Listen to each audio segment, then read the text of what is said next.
Du 4 au 8 août, terribles et sanglants engagements entre la Belgique et l'Allemagne à Liège. Les forts restent à nous et les Allemands repoussés. 25 000 Allemands hors de combat. Le 12, on réquisitionne toutes les conserves dans les magasins pour pourvoir à la nourriture de 200 000 Anglais venus à notre secours. On fait le recensement de toutes les provisions de bouche dans les magasins en cas d'éventualité.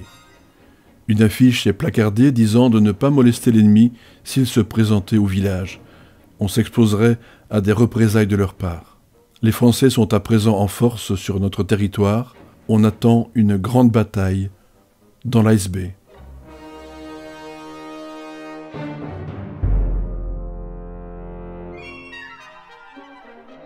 Le 18 août et le 23.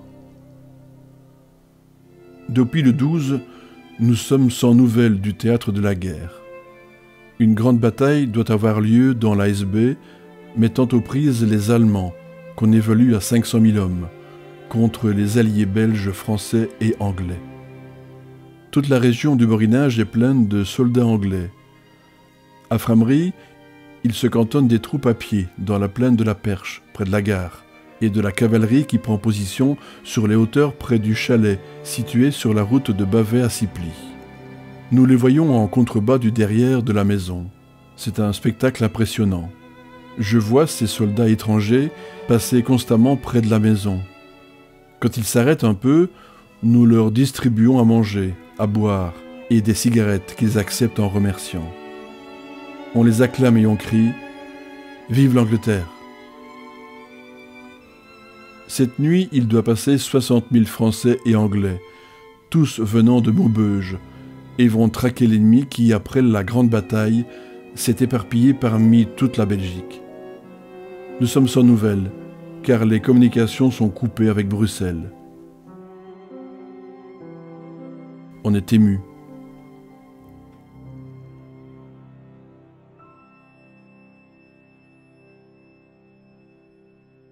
Dimanche 23 août 1914. Ici commencent nos grandes émotions, car on va se battre sur le territoire de Frameries. Ce matin, les Anglais qui y vont prendre position annoncent que l'ennemi est à 8 km. En effet, nous entendons le canon tout près de nous. On se bat à Jemappes. À midi, le tambour de la commune bat dans toutes les rues, demandant des hommes de bonne volonté pour creuser des tranchées, pour loger les soldats anglais qui tirailleront sur les Allemands. Bientôt, une multitude d'hommes, pelles et pioches sur les épaules, vont au travail. Et en un rien de temps, les tranchées sont creusées. Pendant ce travail, on voit de malheureux soldats anglais manger des betteraves tellement la faim les tiraille. Aussitôt, des provisions de bouche sont apportées sur les lieux ainsi que de la boisson. Moi-même, je vais porter 2 seaux d'eau avec une bouteille de vin. Je distribue ma boisson et, voyant leur soif ardente, je me décide à renouveler ma corvée.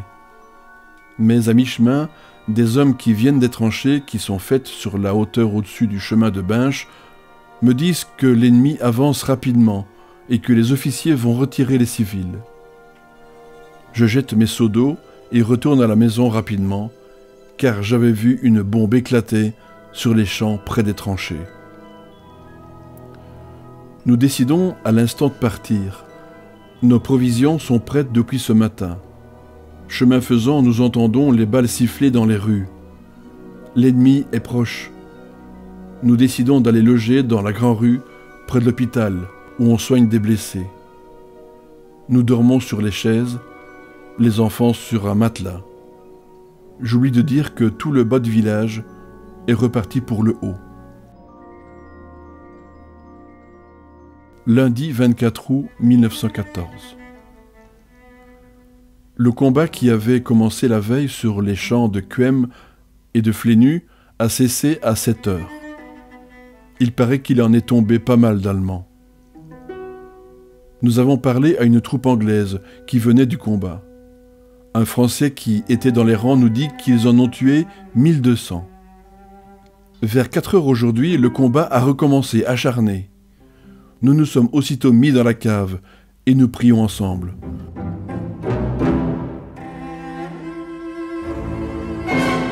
Nous entendons les obus siffler et éclater, c'est effrayant. Jusque 9 heures, la canonnade fait rage. On dirait que Frameries va s'écrouler. Nous prions toujours avec les enfants. Peu à peu, la canonnade se calme, mais les balles sifflent toujours. Nous entendons une troupe remonter et nous nous hasardons à les voir. C'était une troupe d'Anglais qui avait combattu sur le champ de Coëmes. Ils battent en retraite vers Maubeuge.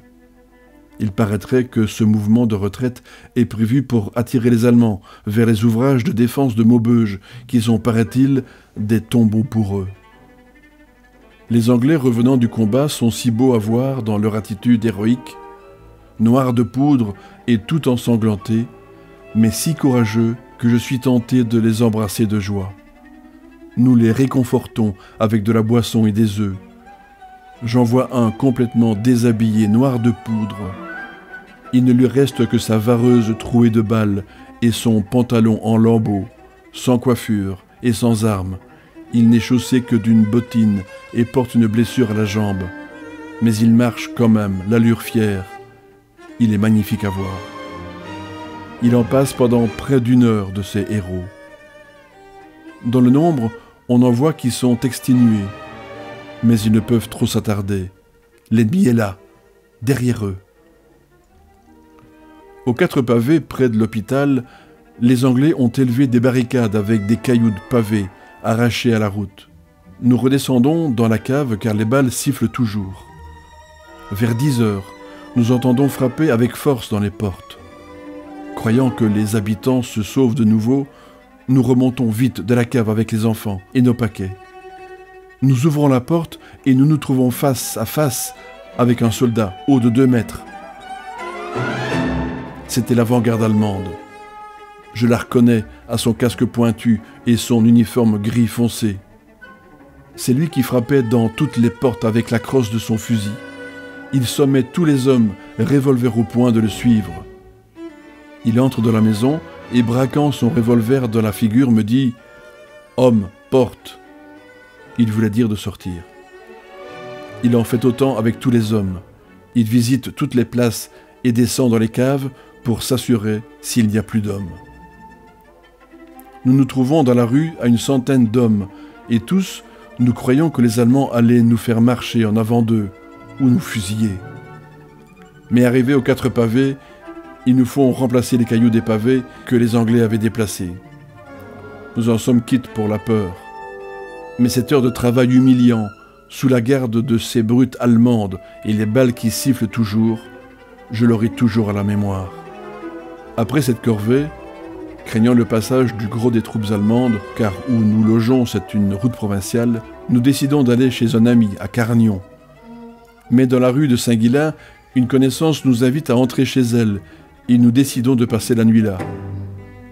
Toute la journée, c'est un passage ininterrompu de troupes allemandes à pied, à cheval et de l'artillerie. Je vais voir dans la rue, sur la vieille place. Une rencontre a eu lieu là pendant la nuit. Je vois un colonel allemand tué près du magasin de Lèze. Il a la bouche grande ouverte. C'est en ouvrant la bouche pour commander à ses hommes qu'il a été foudroyé par une mitrailleuse anglaise. Il est criblé de plomb à la poitrine. La devanture de la maison Stockard est toute trouée de balles. Il a dû faire chaud à cette place, car on voit éparpillés de tous côtés des sacs, des capotes, des gourdes et toutes sortes de débris d'équipement. Toute la rue en est jonchée. De violents combats ont eu lieu aussi dans la rue de Lille et du centre. Là aussi, on voit qu'ils se sont canardés. 3 Allemands sont encore là, tués, au milieu des débris de toutes sortes. Mais nous ne voyons aucun Anglais tué. Il paraît qu'ils sont bons tireurs, car les Allemands relevés sont touchés au front ou à la poitrine. Prudemment, nous rentrons à notre logement, à cause que les Allemands prennent des civils pour creuser des tranchées. Nous mangeons à table de ces braves gens, et nous attendons la nuit qui sera encore pénible, surtout pour les enfants, car on doit les mettre sur des paillasses à terre où ils ne dorment pas souvent. Ils pleurent. Enfin, voici le jour.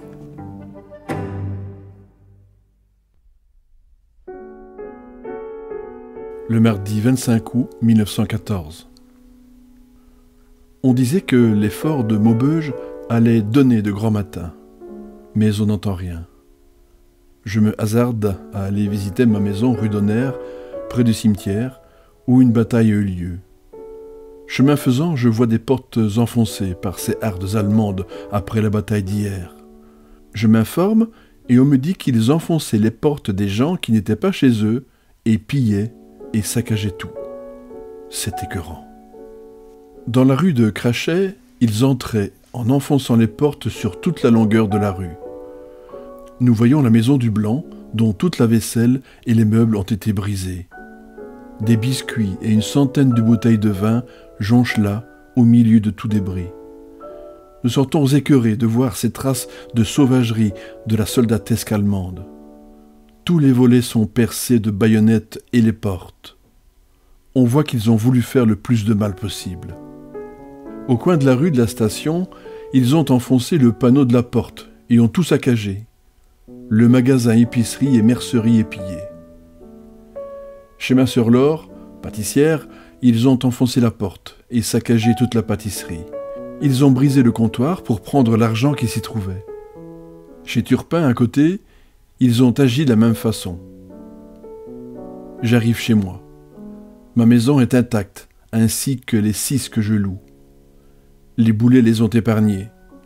Je me mets à genoux et je remercie le bon Dieu de son miracle, car c'est un véritable miracle d'avoir épargné mes biens dans une canonnade aussi enragée.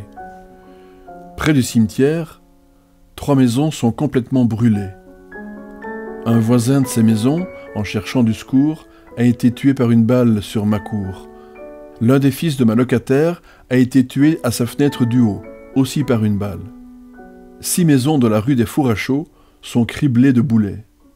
Une de ces maisons a son toit tout à fait enlevé. Un obus est resté planté dans une de ses façades et y restera certainement comme souvenir de cette triste journée. La plaine est jonchée de cadavres et tous les champs sont ravagés.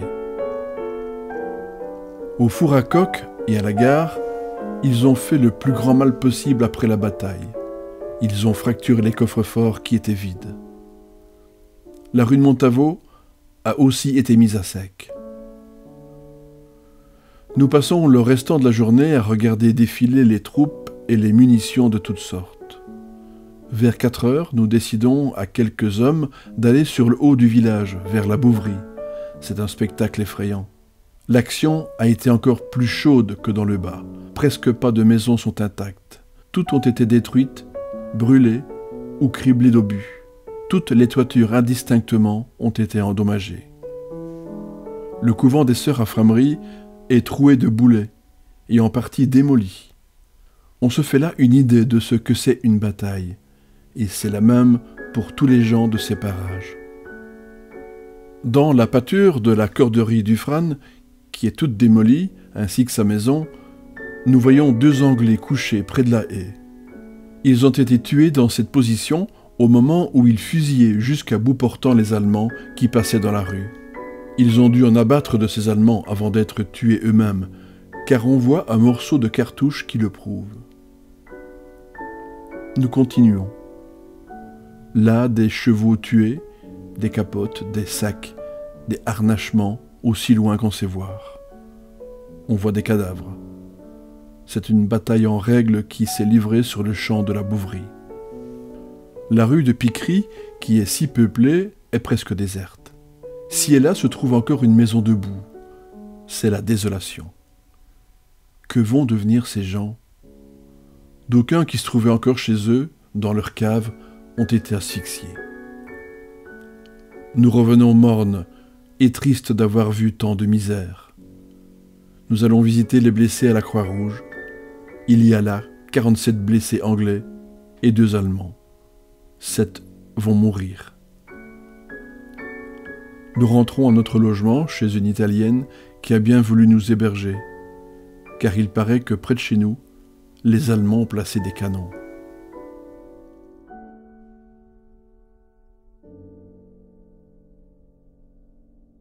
Le mercredi 26 août 1914.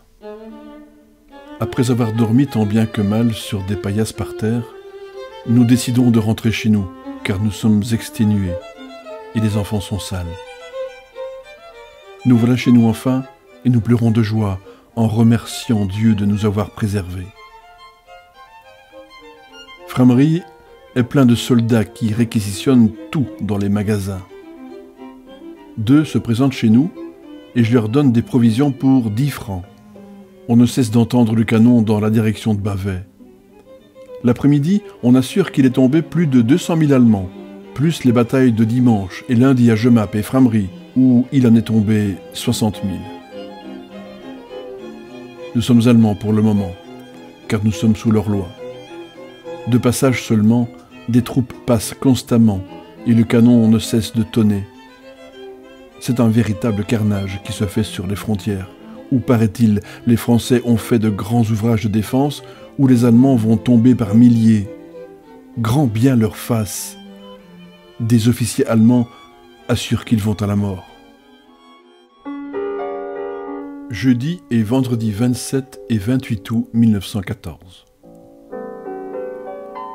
Ces journées se passent dans les transes, car on dit que les Allemands semblent reculer, mais il n'en est rien. Ils ne le peuvent. Ils ont reçu l'ordre de l'empereur Guillaume de toujours marcher de l'avant, coûte que coûte, vaincre ou mourir. Le canon tonne toujours de la direction de Bavay et d'Erquelines. On doit se battre avec acharnement. Ici, la farine commence à manquer. Les Allemands ont fait réquisitionner dans les moulins pour leurs troupes, mais une plainte de tous les bourgmestres semble avoir fait son effet. On ne peut nous laisser manquer de pain. Samedi 29 août 1914.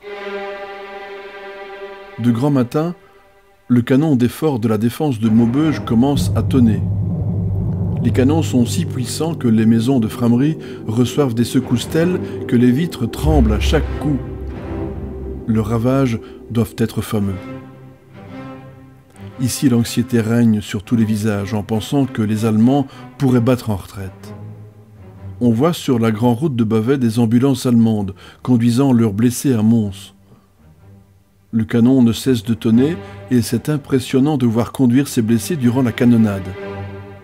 Ici, à Frameries, il fait calme. Les Allemands ont pris comme otages de guerre 3 représentants des divers partis de la commune. Le curé, un conseiller socialiste et un bourgeois. Des affiches sont placardées dans la commune invitant la population à rester calme. Car la moindre provocation aux troupes allemandes, les 3 otages seraient fusillés. On doit fermer son poing dans sa poche et ne rien dire. Les habitants de la rue de J ont reçu ordre de faire place dans chaque maison pour 8 soldats allemands cantonnés encore à Frameries. La nuit, le canon n'a cessé de faire rage. On voyait distinctement l'explosion des boulets dans la nuit. C'est effrayant.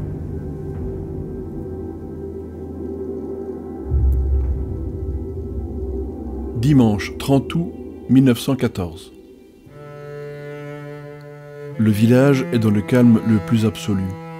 Nous décidons d'aller à la messe de 10h30 avec notre fille Yvonne. Nous laissons le petit chez ma sœur Laure. Dans les rues, on voit de temps à autre 2 soldats allemands en corvée. Tout le monde se demande quand ils partiront. Le canon ronfle toujours de la direction de Maubeuge. Nous allons prier à l'église et nous revenons chez nous toujours en écoutant le canon tonner.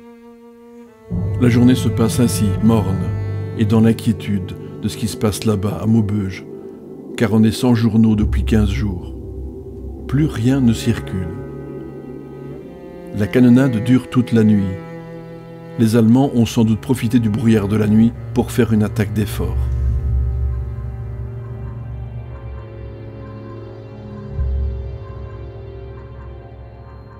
Lundi 31 août 1914. La journée est aussi calme que celle de dimanche. On entend la canonnade, mais on dirait qu'elle est plus éloignée, toujours dans la direction de Maubeuge-Erquelines. Vers le soir, à 5 heures, le canon tonne plus souvent et plus rapproché. La police a annoncé dans les rues que la circulation dans les champs est interdite sous peine d'être arrêtée et fusillée, que les rassemblements de plus de 5 personnes sont interdits et que la circulation dans les rues ne peut se faire que de 8 heures du matin à 6 heures du soir. On annonce aussi que chaque habitant doit mettre une lampe éclairée à la fenêtre ouverte et mettre un seau d'eau à la porte avec un gobelet pour boire. On se demande tout ce qui va se passer. Le canon tonne de plus fort en plus fort. Nous mangeons un peu et on va se coucher. 8h30 dans une inquiétude mortelle. Notre fille Yvonne est pâle de terreur. La canonnade fait rage toute la nuit. Les châssis tremblent. Une attaque terrible des forts a sans doute lieu et les lumières ainsi que les seaux d'eau ont été mis en prévision d'une retraite possible des troupes allemandes sur Frameries. Nous passons une nuit blanche. On veille. Que va-t-il se passer? Le jour arrive et rien n'est survenu. À 5 heures, le canon semble un peu s'apaiser, mais il ronfle toujours. Nous sommes toujours sans nouvelles de ce qui se passe. Nous subissons le joug allemand.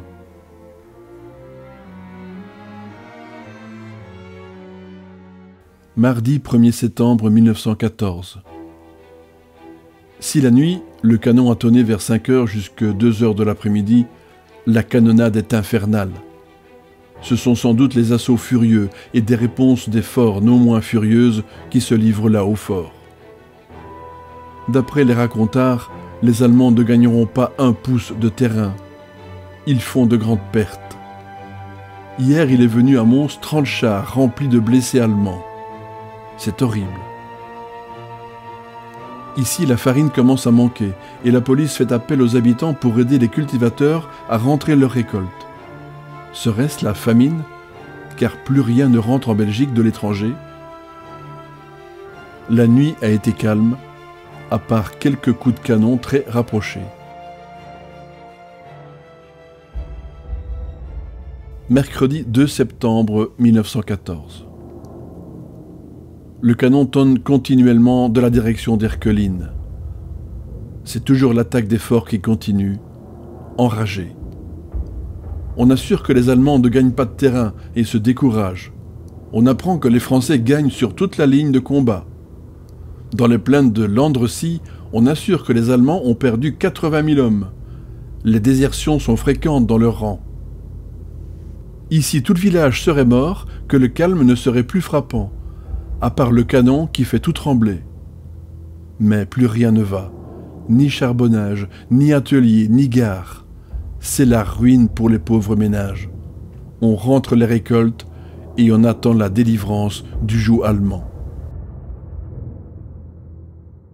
Jeudi 3 septembre 1914.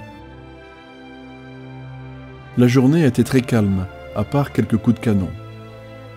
Ce matin, nous voyons un char attelé de 4 chevaux. C'est le fils Poléno qui tient une ferme à Havé. Les Allemands lui ont dit de partir à cause qu'ils ont placé de l'artillerie au village et qu'il y a danger pour les obus. Il a donc dû partir avec sa vieille mère, emportant ce qu'il a pu. Il laisse là une ferme bien montée, avec 40 bêtes à cornes et 15 chevaux. C'est la ruine pour eux. Pendant la journée, on assure que les Anglais qui ont déclaré la guerre à la Hollande ont débarqué des troupes au fort de Flessingue et qu'ils sont en marche sur Bruxelles, où les Belges sortis d'Anvers vont les rejoindre, ainsi que les Français venant de Charleroi pour envelopper Bruxelles qui est aux mains des Allemands. Ils continueraient alors leur marche en avant sur Mons pour reprendre les localités dont les Allemands sont maîtres. Dans ce cas, nous nous consultons et descendons toutes les marchandises dans les caves. Je fais un trou maçonné pour enfuir notre argent et les papiers au cas où une bataille aurait lieu dans les maisons et devoir prendre la fuite. Nous attendons très émus la suite. La nuit a été calme, mais vers 2 heures, il s'est passé dans le village de l'artillerie et des chariots de munitions allemands.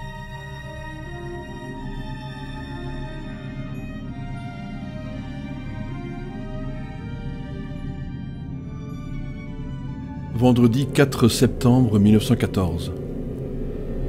La journée se passe dans l'attente d'événements.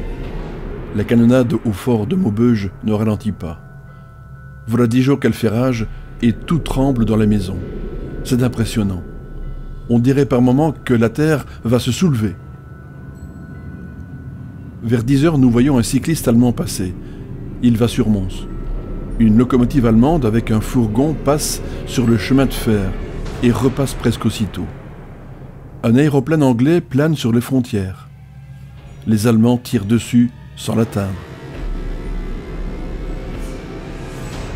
Les Allemands ont mis des trams à vapeur en circulation. Il en passe à crachet. Toute la nuit, c'est une canonnade enragée qui nous empêche de dormir. Les Allemands s'acharnent sur les forts de Maubeuge.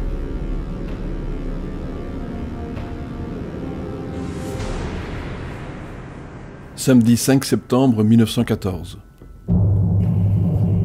La journée se passe dans un bruit de canonnade, tel que nous n'en avons pas encore eu de plus terrible depuis le commencement du siège de Maubeuge, il y a 10 jours.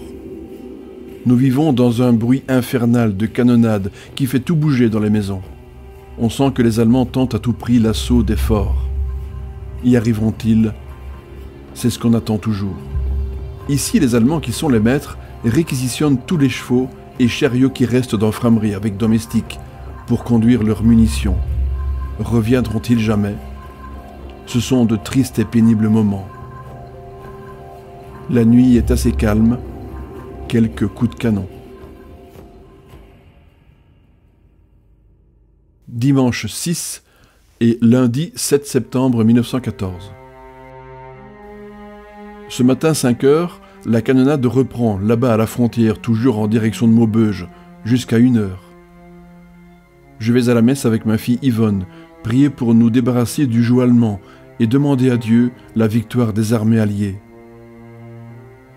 La journée se passe sans incident, mais le dimanche est triste, à peine quelques gens endimanchés. Tout le monde est inquiet et nullement disposé à faire des sorties. La nuit et la journée de lundi sont calmes. Pas un coup de canon aux frontières. Lundi, à 4 heures de l'après-midi, une locomotive allemande vient charger des rails à la station de Frameries. Des civils sont requis pour ce travail. À 5 heures, le bruit court qu'il y a eu une fusillade à Gembloux entre Belges et Allemands.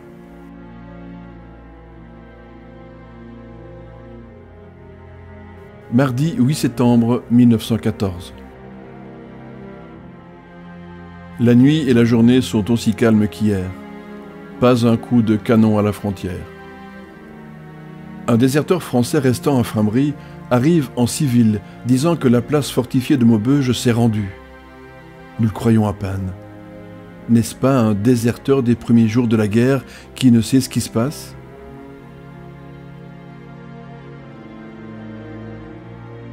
Enfin, la journée se passe dans un calme parfait. Vers le soir, un mouvement de troupes allemandes se fait dans le haut du village, cavaliers et fantassins. Il en loge à Frameries et dans les villages voisins. Que font-ils? C'est pour nous l'ignorance complète.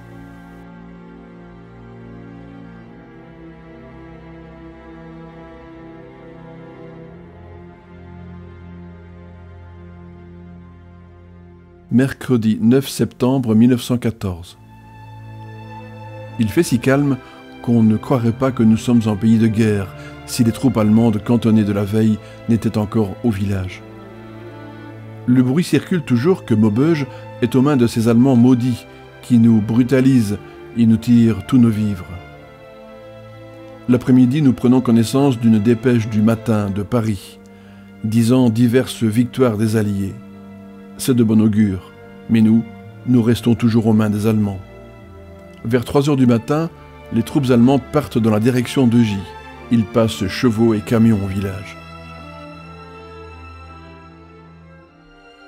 Jeudi 10 septembre 1914. Journée calme. Les Allemands sont partis. Des bruits circulent que les Alliés repoussent les Allemands parmi toute la Belgique. On s'attendrait alors à des combats pour reprendre les localités aux mains des Allemands. Vers 4 heures de l'après-midi, une nouvelle troupe allemande vient encore cantonner à Frameries. Il y a des cavaliers et des fantassins. Beaucoup d'Alsaciens expliquent que c'est à contre-cœur qu'ils ont dû prendre les armes. Ils ont dû marcher. Ils disent que l'ennemi n'est pas très éloigné.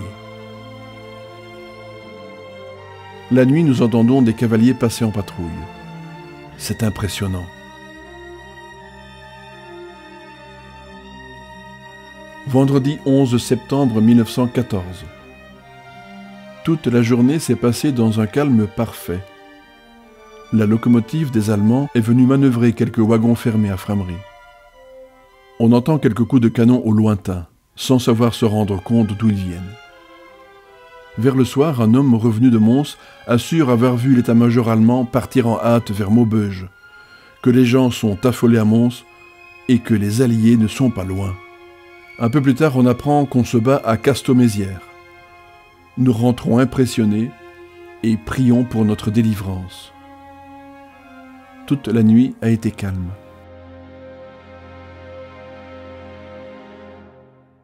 Samedi et dimanche 12 et 13 septembre 1914.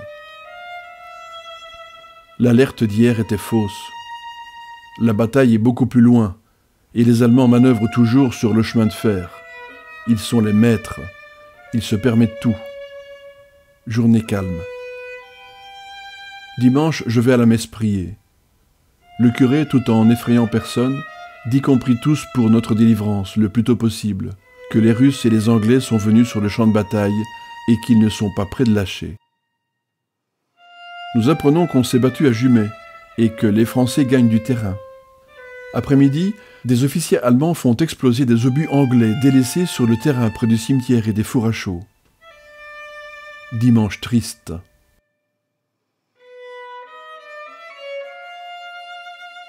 « 14, 15 et 16 septembre 1914. Journée calme pour nous. On ne voit plus d'Allemands au village, mais nous sommes toujours sous leur domination. 2 notabilités de Frameries sont toujours à Mons comme otages aux Allemands. Aujourd'hui 16 septembre, arrivent des nouvelles de France disant que les Allemands ont perdu une grande bataille dans les plaines de Soissons, qu'ils battent en retraite, abandonnant beaucoup d'artillerie et que les Français les poursuivent. Nous craignons encore de les revoir. En Belgique, les Belges sont sortis d'Anvers et se battent avec acharnement. Bruxelles est repris et ils se dirigent vers Mons. Les vivres commencent à manquer. C'est terrible.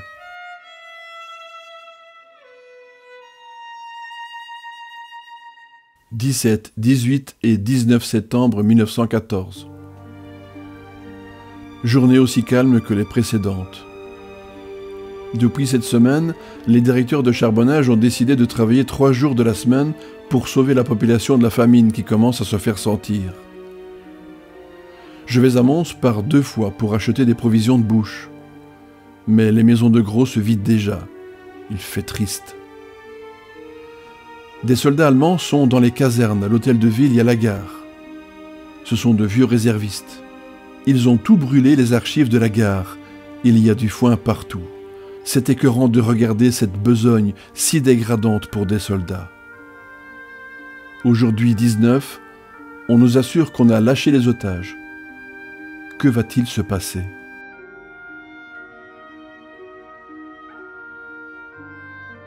Du 20 au 26 septembre 1914.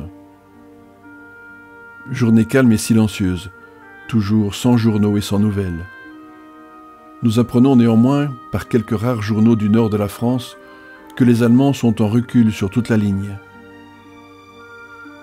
Ici à Frameries, nous voyons passer quelques trains allemands, pour la plupart de la Croix-Rouge. Les Allemands ont transformé la gare en ambulance. Nous apprenons aujourd'hui 26 que les Alliés sont à Jurbise et que la circulation est interdite sur ces contrées. On annonce une bataille de séjour.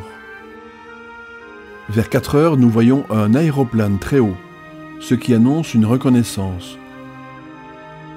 Nous attendons anxieux.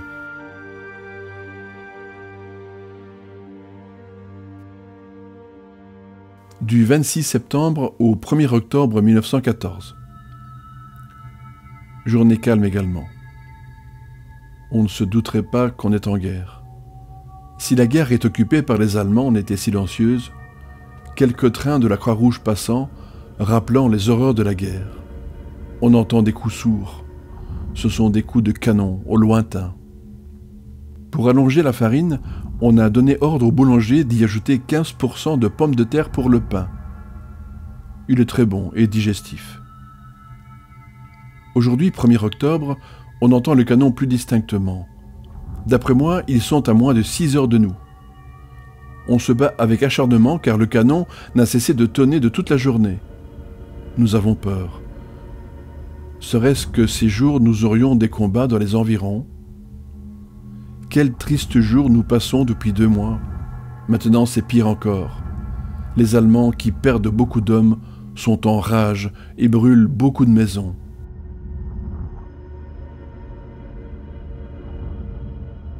Vendredi 2 octobre 1914. Nous apprenons que les Allemands font prisonniers les jeunes gens de la classe de 1914 qui devraient être sous les drapeaux. Puisqu'ils sont les maîtres, ils les font marcher en Allemagne. Beaucoup se sauvent en secret en Angleterre plutôt que de servir en Allemagne. Beaucoup de trains de troupes passent à Frameries. Aujourd'hui, on présume que ce sont des troupes en retraite qui vont vers la France. Vers 4 heures, 52 chars de munitions conduits par de vieux soldats allemands passent allant vers Gilly. On apprête les écoles pour loger des troupes qui vont passer la nuit en gare de Frameries. Nous sommes à l'attente de gros événements. Il fait pauvre et triste.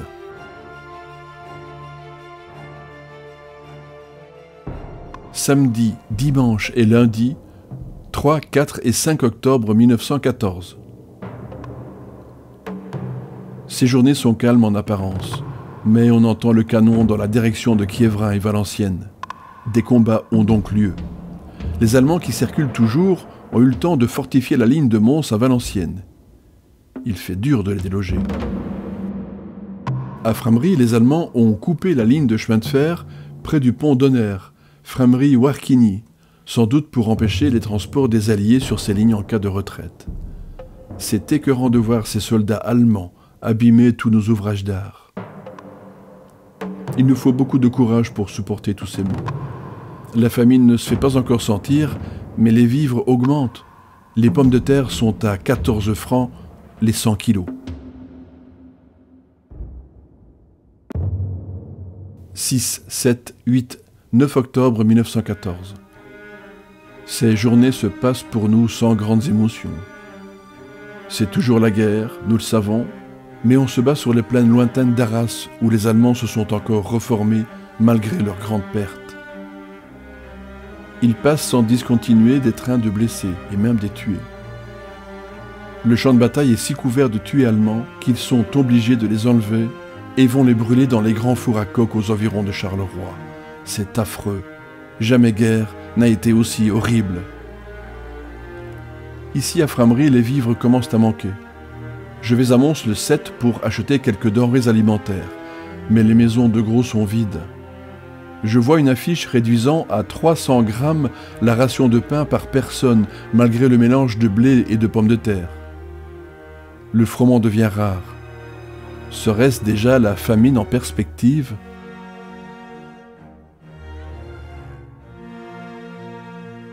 Samedi et dimanche 10, 11 octobre 1914. On relève vers 2 heures de l'après-midi les factionnaires qui étaient au pont d'Onner, ainsi que le personnel de la gare de Frameries. On les envoie vers Valenciennes, où peut-être le renfort est nécessaire. En tout cas, le personnel n'est pas remplacé, et les factionnaires non plus. C'est étrange. Le froment devient très rare, et les vivres, sauf le pain qui est à 30 centimes, haussent continuellement. Le sel se vend 30 centimes le kilo, le sucre 75 centimes la livre, la viande hausse également, elle est à 90 centimes, c'est minime. Dimanche 11 octobre, nous décidons d'aller à Jemappes l'après-midi, où on s'est battu aussi le 23 août. Nous passons par le hameau des Mascots à Flénu. Il a beaucoup souffert du bombardement. 40 maisons sur 60 sont abattues ou brûlées et saccagées par ces bandits. Quelle misère! Nous voyons le pignon d'une maison criblée de balles. On nous dit que les Allemands ont fusillé 7 civils sans motif, pour le plaisir de les tuer. Quelle sourde colère en soi on sent gronder en pensant à ce forfait. nous voyons sur le Chantefernu 3 tombes. Ce sont celles de 9 Allemands enterrés ensemble et 3 Anglais. Nous saluons bien bas ces Anglais tombés au champ d'honneur, si loin de leur pays. Plus loin, près du pont d'Ostende, nous voyons une grande étendue remuée de terre. On nous dit que là, 27 chevaux allemands sont enterrés. Plus loin, dans le jardin d'une maison, nous voyons 2 grandes tombes. Dans l'une, il y a 9 Allemands, dans l'autre, il y en a 25. Pas un regard de pitié pour ces hommes qui sont venus semer la désolation chez nous. Près du pont d'Ostende, la haie du chemin de fer est saccagée. Nous nous informons et on nous montre la place où 2 artilleurs allemands avec un canon et 4 chevaux sont venus s'abattre, après avoir traversé la haie dans le chemin de fer d'une hauteur de 7 mètres. On nous montre encore l'affût de canon, là, resté, et on nous montre la place où les 2 artilleurs sont enterrés dans l'entrevoie du chemin de fer. Ils ont été tués sur le coup, ainsi que les 4 chevaux. Le choc a dû être terrible de si haut. Nous continuons vers Jemappes. À Jemappes, nous voyons l'église complètement brûlée. Il ne reste de cette belle église que des murs en ruine. Nous continuons vers le canal où on s'est battu. Place de Jéricho, près de la gare, une trentaine de maisons sont brûlées. Ce sont la plupart de beaux cafés et des maisons de commerce. Des richesses sont anéanties. Nous arrivons à la belle gare de Jemappes. Ce n'est qu'un morceau de décombre. Les marquises sont brisées et l'armature de fer est toute tordue. Le cœur se serre à la vue de ces ruines. Toutes les maisons aux abords de la gare, toutes belles également, sont brûlées et abattues. Les Anglais étaient postés à la rive du canal tenant la gare. Les Allemands se trouvaient à la rive opposée. On nous montre la place où les Allemands sont parvenus, après des efforts inouïs, à monter un pont. Aussitôt que les Allemands se mettaient à la besogne, les Anglais les tuaient à coups de fusil. Ils en ont tué ainsi 4 à 500. Une bataille a duré à cette place 20 heures. Ainsi, toutes les maisons placées à cet endroit, ainsi que les hangars servant pour les déchargements du canal, sont abattus ou brûlés. L'action était très chaude. Les pertes des Allemands sont énormes, 1500 à 2000 hommes et quelques Anglais. Nous rentrons tristes. Chemin faisant, nous voyons un train de soldats allemands allant renforcer vers Valenciennes. Du 12 au 19 octobre 1914. La situation est inchangée pour nous, mais les farines et autres vivres se font rares. Je vais à Mons pour tâcher d'acheter quelques épiceries, mais elles sont rares et le peu qu'il y a est très cher. J'achète du savon noir que je vais vendre 65 centimes le kilo et le sucre roux 80 centimes la livre. Le sel est introuvable et le rare café qu'on trouve doit se vendre 1,75 franc la livre. Nous mangeons déjà du pain noir depuis 2 mois, mais dans quelques jours nous n'aurons plus que de la farine de seigle. La vie est chère et la famine est en perspective, mais j'ai confiance en Dieu. Aujourd'hui dimanche arrivent des nouvelles de France disant que les Français sont à Hirson et marchent vers Maubeuge. La retraite allemande s'effectue par la Belgique. Nous redoutons encore de graves événements. Des affiches allemandes disent d'être aussi agréables aux troupes allemandes au retour qu'à l'aller. Serons-nous délivrés bientôt? Du 20 au 27 octobre 1914. Rien d'anormal ne s'est passé cette semaine au village. On entend bien la canonnade lointaine dans la direction de Valenciennes. Mais ici, pas d'affrontement. On est calme. La gare de Frameries est toujours occupée par les Allemands. J'ai acheté quelques denrées à Mons chez un grossiste qui a réussi à faire venir un wagon de Bruxelles. Le sucre se vend 1,40 franc le kilo. Le savon, 0,70 le kilo. Le café et le sel sont introuvables. La farine commence à se faire rare. Les boulangers doivent mettre 35% de seigle et les 15% de pommes de terre d'habitude dans le froment.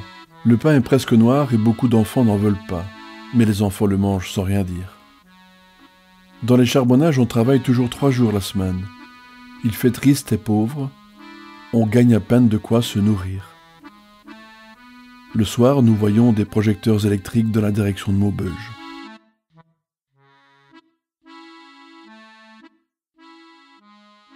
Du 28 octobre au 7 novembre 1914. Le calme est aussi parfait que la semaine dernière. On vit tant bien que mal. Les charbonniers font toujours 3 jours pour la semaine. Nous mangeons du pain de seigle pur, très noir. Il n'y a plus d'autre farine. Les autres denrées sont chères. Le café, 1,80 la livre. Le sel, 35 centimes à 40 centimes la livre. Le sucre, 70 centimes la livre. Les gosses font provision de biscuits et pain d'épices, car on a mis des affiches de s'en munir si le pain venait à manquer. Les moments sont tristes. N'aurons-nous pas faim? C'est la question qu'on se pose.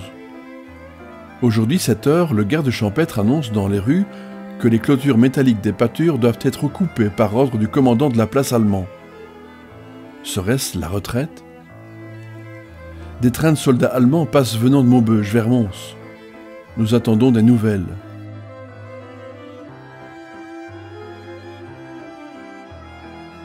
Du 7 au 21 novembre 1914. 15 jours se sont passés sans événements militaires dans nos régions. Nous sommes toujours sous la domination allemande, mais on dirait qu'ils ne sont plus si arrogants. Est-ce parce qu'ils n'avancent pas? En effet, ils se battent toujours à la même place et perdent beaucoup. Le mouvement des troupes qui s'est produit il y a 15 jours, c'était du renfort pour l'Allemagne. Il paraît que les Russes avancent en Prusse. De temps à autre, on entend le canon, mais très sourd. Il est loin. Ici, nous voyons une misère comme on n'en a jamais vu. Il gèle, il fait froid, et par ce temps, on voit beaucoup de pauvres petits à moitié vêtus dans les rues qui implorent la charité de ceux qui peuvent encore donner. On fait encore 3 jours dans les charbonnages, mais l'ouvrier métallurgiste et celui d'usine, qui n'ont pas travaillé depuis 4 mois, ceux-là sont véritablement à plaindre. Mais ce qui est grave, c'est que le pain manque. Le pain du pays est épuisé et les États-Unis d'Amérique nous en renvoient. Mais ils n'arrivent pas toujours à temps, et il se passe parfois 2 ou 3 jours avant que les boulangers puissent faire du pain. Enfin, c'est l'affreuse misère dans toute sa hideuse perspective.